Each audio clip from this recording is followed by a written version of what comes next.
Мысалы сен риск жасадың дейікші, деп бір тәуекел жасадың да бизнес бастадың дейікші, ат кетпейді ол. Атпайды. 1 ай, 2 ай, 3 ай өтеді, атпайды. Ештеңке әкелмейді саған. Көбісі не істейді? Қойшы деп қайтадан жалғастайды. Блогын бастайды.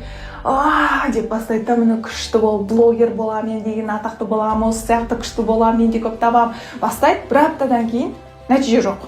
1 айдан кейін нәтиже жоқ, дымы да жоқ. 10 мың теңге арестаттың, анау деген 10 миллион, 10 миллиард тауып жатыр. Сенде оның дымы да жоқ. Ол негізі 8 айда байып кеткен, сен 8 айда дымға жеткен жоқсың. И көбісі осы бір белгісіз бір кезеңді еңсере алмайды.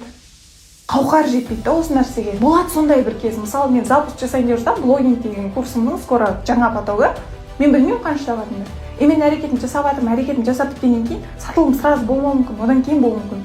Бірақ сол сатылым болмай жатқан, бір получаться етпей жатқан кезеңді көтере алмайтын болсам, выдерживать ете алмайтын болсам, ары қарай маған тасбақа да жоқ. Риск жасадың ба? Жасағаннан кейінгі бір непонятный, әлі нәтиже болмай жатқан кезеңді көтеруің керек. Сол кезеңге шыдап беруің керек. Шыдамайтын болсаң, ары қарай ештеңе жоқ.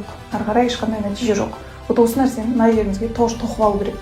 Бұл саған тоқтамауға, құламауға, құласаң да қайтадан тұруға көмектесетін ой.